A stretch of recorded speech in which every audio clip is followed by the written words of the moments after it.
За сайн бацхан уу. 7 хоног болгоны пүрэв гарагт за уламжлал одоо явуулж байгаа Facebook Live маань өнөөдөр 5 дахь дугаар дээр хөрч байна. За өнөөдрийн лайваар Nathouse Creative компани захирал Баатарчлаа миний бий. За дээрс манай маркетер Нэма ингээ битүүрийн хувьд одоо энэ лайвыг хөтлөн авч явах юм аа. Тэгээд өнөөдөр бол гол ярилцах сэдв маань юу гэхээр манай Нэмагийн бэлдсэн Facebook хэрэглээ Монголд инфографик за дээрэс нь судалгааны одоо бяцхан бас татаж авах e-book хэлбэрээр бэлдсэн энэ одоо тайлбар энэ хоёрын талаар ярилцах юм. Тэгэхээр ер нь сүүлийн жилүүдэд Facebook хэрэглээ Монголд яаж өөрчлөгдөж байгаа, яаж өөрчлөгдөж байна, за яаж хөвсөж байна, за хэрэглээний талаар онц одоо голлон гарч байгаа өөрчлөлтүүд юу вэ энэ талаар бас ярилцахаар ингээд бэлдсэн. За тэгэхээр өнөөдөр ер нь гол найрсах сэдв маань ер нь Facebook хэрэглээ Монголд энэ оны одоо 19 онд ер нь эхний байдлаар ер нь ямар өөрчлөлтүүд гарсан байна энэ талаар ярилцахаар бэлдсэн тий. За тэгэхээр гол ер нь өөрчлөлтүүд ер нь юу байж болохоор байна ер нь одоо хаанаас материал их сурвалжуудаа авсан тийм ер нь ямар материалууд бэлдсэн байгаа вэ? Хэрэглэгчид ер нь юу авч болох вэ? Энэ талаар бас ярилцаач.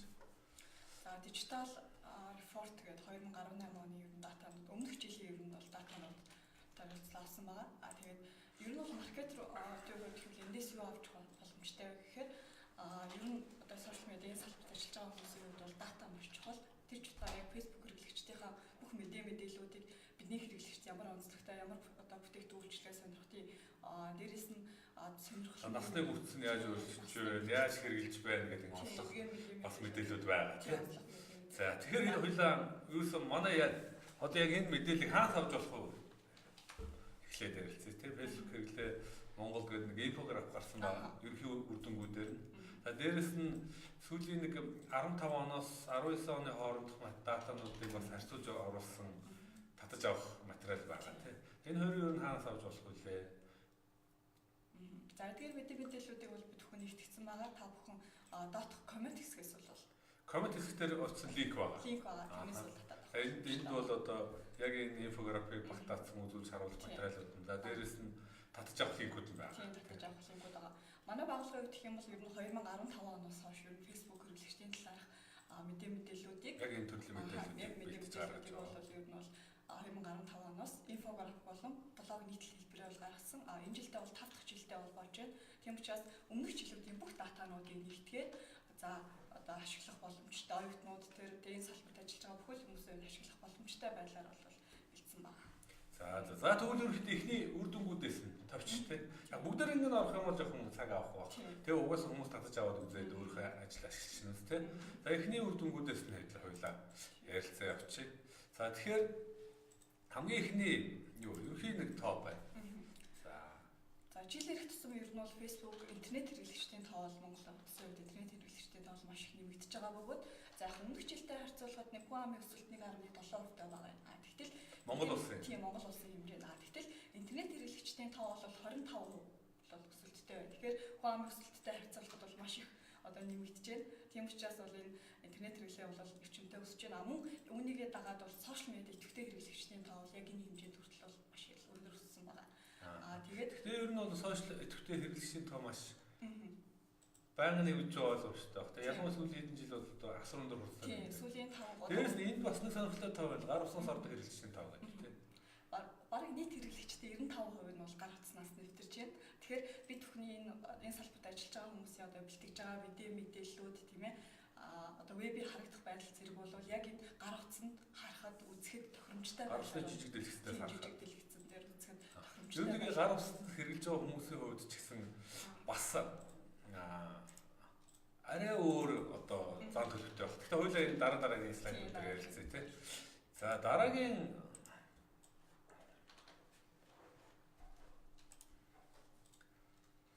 Facebook насны бүтц, нас хөлсний бүтц. За энэ оны. Тэгээ 19 оны эхний байдлаар өнгөрсөн тоо үзүүлэлтүүдтэй харьцуулахад ер нь өөрчлөгдсөн гол одоо үзүүлэлтүүд юу вэ? Яг энэ насны бүтц, нас хөлсний бүтц дээр. Ер нь бол яг хүүсийн 17-18% үед гэх юм бол тэнцвэртэй байгаа бөгөөд яг гоо эрэгтэйчүүдийн хувьд бол 48%, эмэгтэйчүүдийн хувьд бол 50% эзэлж байгаа. Гэхдээ яг энэ Facebook хэрэглэгчдийн ингээд насныхан бүтээцийг аваад үзэх юм бол 18-аас 34 насны залуучуудын хувьд гэх юм л яг идэвхтэй өндөр бол ашиглаж байна. Жишээлбэл яг ингээд эмэгтэйчүүдийн хувьд гэх юм бол 67%, эрэгтэйчүүдийн хувьд гэх юм 63% гэдэг. Энэ насных эзэлж байна. Тийм, энэ насныхан бол 18-аас 34 насныхан гол л одоо идэвхтэй, ялангуяа интернет, сошиал орчинд бол хамгийн идэвхтэй байдаг насныхан байна тий. Гэхдээ илүү ахмад насныхны хувьд эзлэх хувь сүүлийн жилд байнга нэмэгдэж байгаа бох тий. Ялангуяа эмэгтэйчүүдийн одоо энэ тоон санахаар эмэгтэйчүүдийн 11% нь 45-аас 54 насныхан. За 65-аас дээш насныхан дахиад бас хэрэглээ байгаад байна тий. За 55-аас 64 насныхан 5% нь эзэлж байгаа. Гэх мэтчлэн ерөнхийдөө ахмад насныхан бас Facebook хэрэглэдэг хэрэглээ маань байнга нэмэгдээд байгаа тий. За энд бол Facebook ашиглаж байгаа төхөөрөмжийн талаар дэлгэрэнгүй мэдээлэл байна. За эндээс өөрчлөгдсөн гол одоо анхаарах хэрэгтэй зүйлүүд юу вэ? Ер нь бол жил ирэх тусам бол ер нь суурин компьютероос нэвтэрж байгаа, Facebook нэвтэрж байгаа байдал ер нь бол буурж байгаа. Байнгын буурч байна. Тийм, байнгын буурж. Одоо жишээлбэл энэ бол үндсэн төхөөрөмжийн тухай ярьж байна тийм. Голлон одоо Facebook руу ордог төхөөрөмж юм тийм. Одоо жишээлбэл эрэгтэйчүүдийн хувьд гэх юм бол 8% одоо компьютероос нэвтэрдэг байна. Ердөө 8%. Тийм, 8%. Үлдсэн одоо 92% нь ер нь бол гар утаснаас гол одоо төхөөрөмжийн гар утаснаас ашиглаж байна тийм. Яг ингээд одоо энэ хүүхд. Тэгээ энэ тоо тэгээ бүр эмэгтэйчүүдийн хувьд 5% болоо буурч. Тийм, 5%. Тэгэхээр эмэгтэйчүүд илүү гар утсыг бас илүү их одоо үргэ ашиглаж байна гэсэн үг тийм. За Android iOS ойлгомжтой баг тийм одоо iPhone юм эсвэл Android байвал гар утаснууд. Тэгээ энэ дээр дахиад ер нь төхөөрөмжийн одоо энэ үйлдвэрлэлийн систем байдаг юм уу? Энэ дээр өөрчлөгдөж байгаа зүйлсүүд ер нь юу харагдсан бэ? Ер нь бол ингээд жил ирэх тусам бол энэ Android системээс нэвтэрч байгаа хүмүүсийн тоо эрэгтэй эмэгтэй хүмүүсийн хувьд яг адилхан тэнцвэртэй бол сүүлийн 3 жилийн хугацаанд бол өсөлттэй. Яг гэхдээ iOS системд орцноо ч гэсэн юм адилхан нэвтэрч байгаа байдал жил ирэх тусам нэг 2%-аар 3%-аар ингээд нэмэгдэж байгаа. Яг компьютероос нэвтэрч байгаа ашигладаг хүмүүний одоо хувь буурах тусам энэ хоёр төхөөрөмжийн өсөлт ижил хэмжээгээр өсөж байгаа гэж тийм. За яг эндээс харахаар ингээд за эрэгтэйчүүдийн 92%, эмэгтэйчүүдийн 95% нь гар утаснаас Facebook-ыг ашиглаж байгаа гэж байна тийм.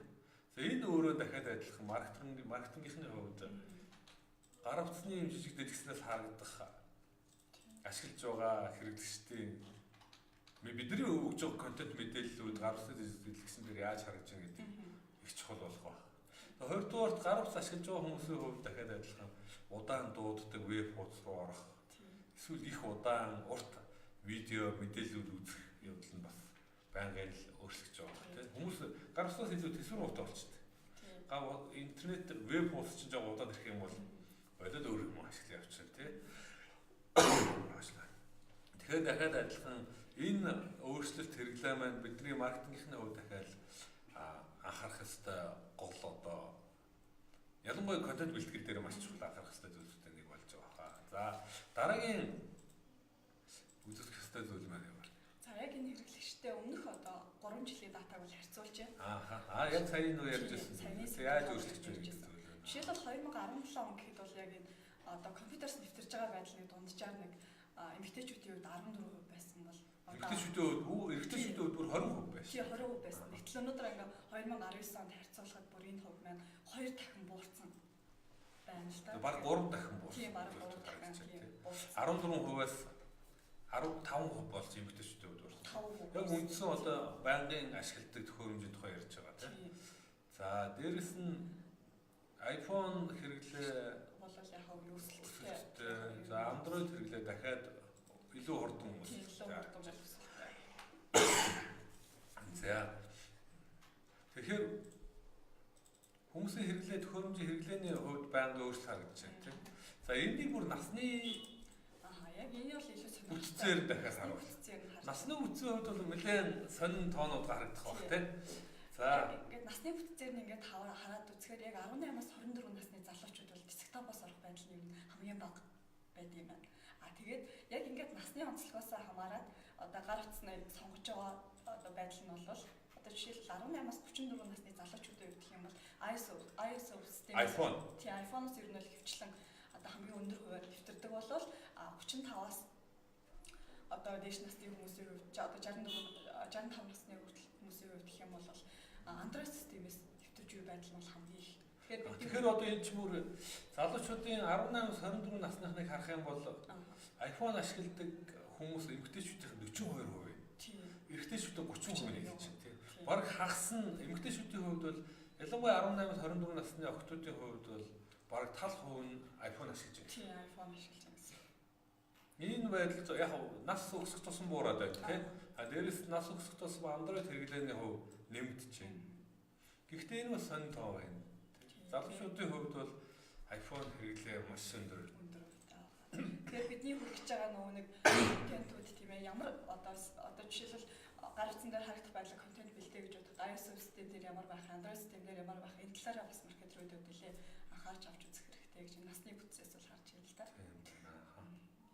За дараагийн үзүүлэлт бидний ярилцах үзүүлэлт маань юу вэ? За Facebook хэрэглэгчтэй одоо За одоо бид бол Facebook reaction үйлдэлүүдийн талаар ярьлаа. Жишээлбэл энэ болохоор нэг сард хийгддэг үйлдэлүүд байна л да. Дунджаар хийгддэг үйлдэлүүд. Жишээлбэл эрэгтэйчүүдийн хувьд гэх юм бол сард нэг пэйж дээр лайк татдаг. За 4 удаа коммент хийдэг. За пост лайк хийх нь 13%-тай. За шеэр хийх нь 3%-тай. Зар сурталчилгаанд орж үзэх байдал бол 11 гэдэг. Эмэгтэйчүүдийн хувьд бол энэ эрэгтэйчүүдээс 2 дахин илүү үйлдэл бол хийдэг. Одоо жишээлбэл үүнийг бол харж байхад коммент бичлэлт нь эрчүүд нэг сар дунджаар 4 коммент бичдэг бол эмэгтэйчүүд 9. Пост лайк дахиад пост шеэр хийж байгаа дахиад 2 дахин өндөр. Сурталчилгаан дээр даралт дахиад илүү өндөр тийм.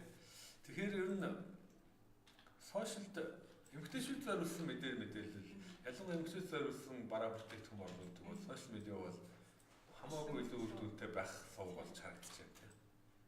За тэр саяхны нэг жишээ гэх юм бол манайх дээр нэг байгууллага агаар ерөөхдөө бол одоо агаар шүүгчийн талаар бол яхад эмэгтэйчүүдэд зориулсан илүү эмэгтэйчүүдэд чиглэсэн одоо контентууд бол бэлтжижсэн. Яг тэгэхээр худалдаа авалтын шийдвэрийг бол эмэгтэй хүн гарах магадлал их. Яг тухайн бүтээгдэхүүн шийдвэр гарах байдал нь илүү их, сонирхох байдал нь илүү их гэдэг. Дээрээс нь анхаарлыг татах боломжтой. Анхаарлыг татах боломжтой. Эрэгтэйчүүдийн хувьд гэх юм бол нэг хариу үйлдэл үзүүлээд их байдал нь бол харьцан өнгөрсөн жилдээ харьцуулахад ерөнхийдөө энэ тоо энэ хариу үйлдлийн юу яаж өөрчлөгдсөн. Өнгөрсөн жил бол Facebook маш их өөрчлөлтүүд хийсэн. Ялангуяа янз бүрийн асуудлууд гарсан, Facebook пэйжүүдийн одоо постуудын харагдах байдлыг бууруулсан гэд нэлээд хязгаарлалтууд их хийсэн. Тэгээд ер нь гарсан өөрчлөлт энэ дээр юу байсан бэ? Өнгөрсөн жилдээ харьцуулах. Өнгөрсөн жил чинь ер нь бол 2018 он чинь Facebook өөрөө одоо коммент бич маш их дэмжсэн. Тэрнтэй коммент бичээч та нар одоо зүгээр л зураг үзээд видео үзээд байгаад хоорондоо илүү ярилц гэдэг дээр их анхаарсан. Бүр ялангуяа тэрэнд зориулаад мобайл гар утсны аппликейшн хүртэл өрсөлдсөн шүү дээ тийм. Тэгэхээр тэрнтэй холбогдуулаад коммент бичиж байгаа байдал өмнөх жилдээ харьцуулахад бол өсөлттэй байсан. Үр дүн гарсан байна. Тийм, үр дүн гарсан. Тэгээд фэйж үзүүлэлтүүдийн одоо яхад гаргахад мөн коммент бичиж байгаа байдал маш их нөлөөлдөг болсонтой холбогдуулаад ер нь бол хэрэглэгчдийн хувьд коммент бичиж байгаа байдал бол нэмэгдсэн. Тэгэхээр Facebook-ийн алгоритмд гарсан гол өөрчлөлтийн нэг нь комментиг дэмжих байсан тийм. Тэгэхээр тэрнтэй холбогдуулаад Facebook алгоритмд маш чухал өөрчлөлт оруулсан юу вэ гэхээр коммент илүү бичиж байгаа постуудыг илүү олон хүнд хүрдэг, хүртээмж нэмэгддэг болсон тийм. Энтэй холбоотой хүмүүсийн хувьд ч гэсэн хэрэглэгчдийн хувьд ч гэсэн комментиг илүү бичих талаар бас янз бүрийн өөрчлөлтүүд алгоритмын болоод аппликейшны өөрчлөлтүүд хийсэн. Тэрнтэй үр дүнгийн хувьд жишээлбэл энэ жилд өмнөх жилүүдэд харьцуулбал комментийн тоо нэмэгдсэн. Сард дундаж одоо комментийн тоо нэмэгдсэн харагдаж байна. Тэр бусад одоо пост лайк юм уу бусад үзүүлэлтүүд баг зэрэг буурсан харагдаж байна үгүй юу? Тийм. Бусад үзүүлэлтүүд гэх юм бол зар сурталчилгаа нэвтэрч одоо орж үзэж байгаа, клик орж үзэж байгаа байдал муу адил нэмэгдсэн. Нэмэгдсэн. За тэр шиг ойлгомжтой одоо сурталчилгаанд илүү төсөв зарцуулж байгаа, илүү маркетинг бизнесийн илүү Facebook төлөвлөлтөд сурталчилгаа илүү их ашиглаж байгаа. Тэрс хүмүүс ч гэсэн сурталчилгаа ялангуяа Facebook-оор дамжуулаад борлуулалт хийх сурталчилгаа бүтээгдэхүүний одоо янз бүрийн шийдвэр гаргахын юунд Facebook илүү их нөлөө үзүүлдэг болж байгаа. Юу одоо тренд төр харагдаж байгаа хаа тийм. За тэгэхээр тэгэхээр яг иймэрхүү төрлийн юмнуудыг өмнөх шилжүүлэлтэд харьцуулсан за энэ задрагаа юм одоо мэдээллийг нь бас та манай веб дээр бас татаж авч болно тийм. За дараагийн дээр ярилцах сэдв маань за ер нь бол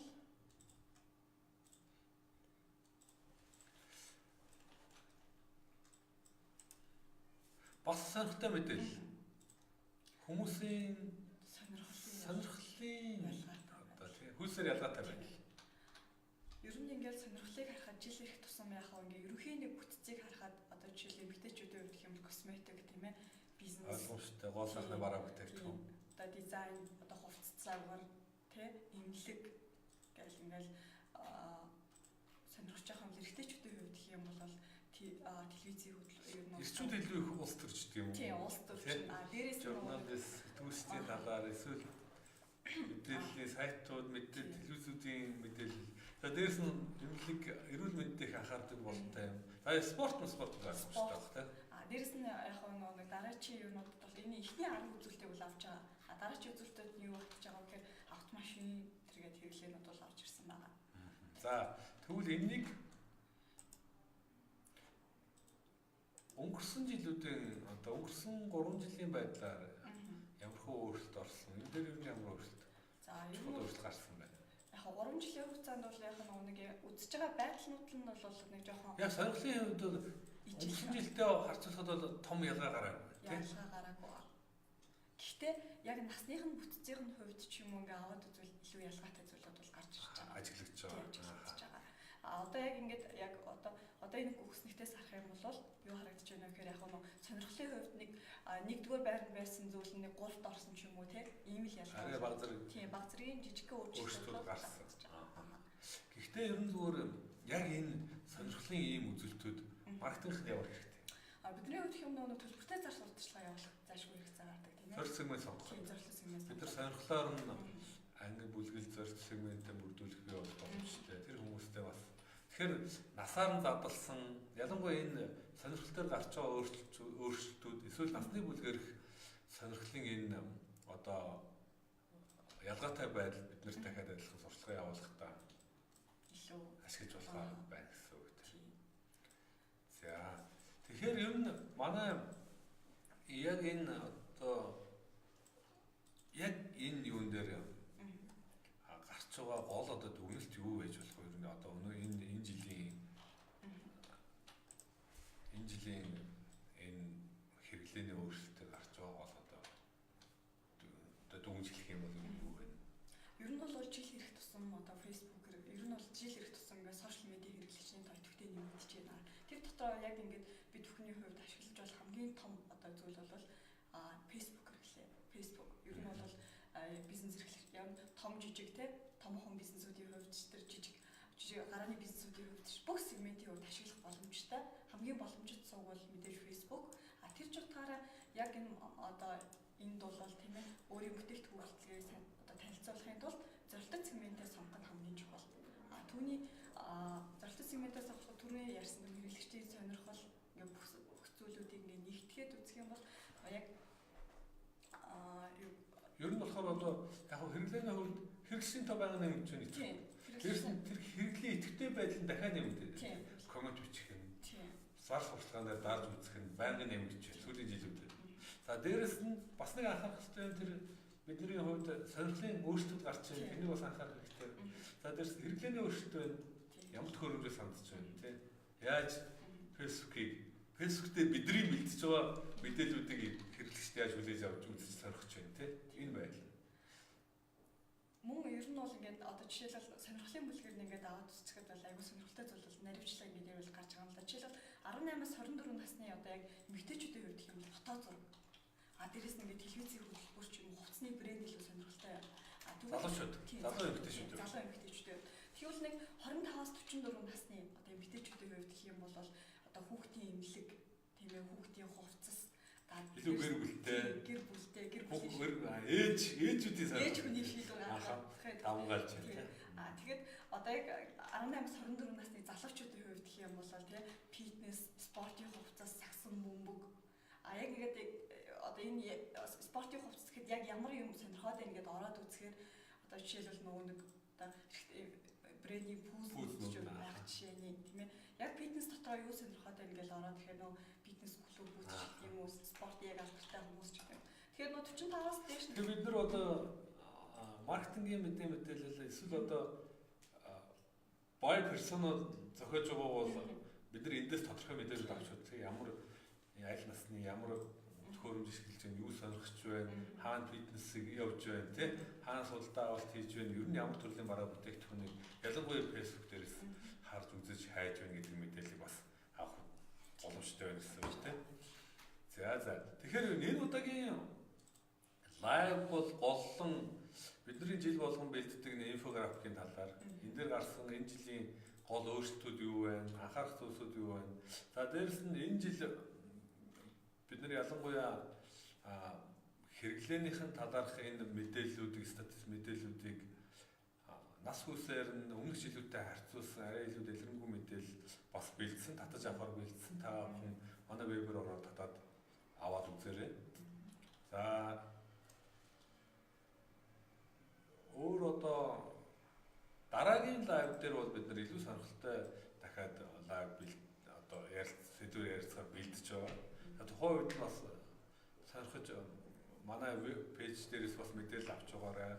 Яг энэ цагтаа дараа жил энэ цагтаа дараа 7 хоногт пүрэв гарагийн 14 цагаас бас лайв эхлэхээр ингээд төлөвлөж байна. За ингээд сонирхож үзсэн хүмүүс бүгдэнд баярлалаа. Баярлалаа. Тэгээ дараагийн лайваар ирээд болзээ. За баярлалаа.